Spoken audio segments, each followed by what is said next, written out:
The Sorcerer or Sorceress is a very powerful class in Diablo 4. I should know because we're in the beta and I have one that is almost maxed out right now. And as the Sorceress, you have many different ability paths to go with. Like any character, you're going to start off with your basic skills, which do not cost any mana to use and follow a typical trend that you're going to see where the Sorcerer or Sorceress can control the elements to fight off enemies. You have control of electricity, ice, and fire. Now, the way that the skill tree works is you can select any of these one abilities and you can decide to upgrade it up to 5 times and go up the branch of the tree here to upgrade that ability further. And anytime there's a fork in the branch, you do have to make a decision of which of those abilities you want to go with. After spending 2 skill points at the basic level, like so, you will find that you unlock the next set of skills, the core skills. And this will be a common theme as you go. As you add skill points to the lower levels, you will unlock new branches in your skill tree.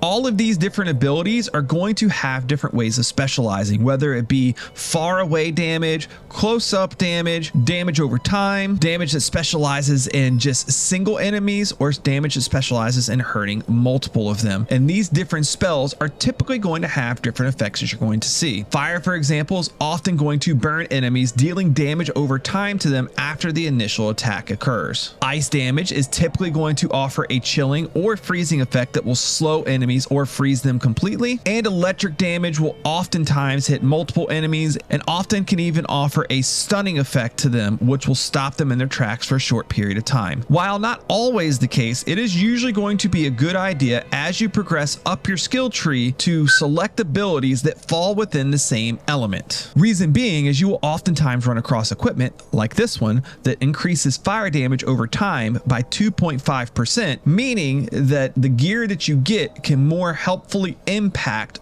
all of the abilities that you're going to have set up in your skill set down here. Now, once you have all of your skills specialized, you will lay them out on the bar here. I'm on PC, so one will correspond with mouse 1, one will correspond with mouse 2, and then the others will correspond with numbers 1 through 4. Controller, it'll all be laid out in a similar fashion here. Now, regardless of what specialization line you take, it's important to make sure that all of your abilities work in harmony together. In my case here, as a fire sorceress, I like to use Hydra to make sure that as I move around, I can kind of keep causing damage, even though I'm not really stopping to cause the damage. If I ever get myself in trouble, I like to pop Ice Shield here because I will not take any damage. You see here on the left, and it gives me the ability to use something like Meteor to rain down fireballs on my enemies without having to worry about them walking out of range because I'm staying in close range to them. You will also see as you make your way down the skill tree, you do eventually get to this point where you get an ultimate ability. Your ultimate ability is very powerful. It does not use any magic, but has a long cooldown. Here in the beta, we get just enough skill points to be able to specialize in one and be able to use it and mess around a little bit. In this case here, I have Inferno to use, and I'm probably only going to use it whenever I have a large amount of enemies around me that I'm trying to fight.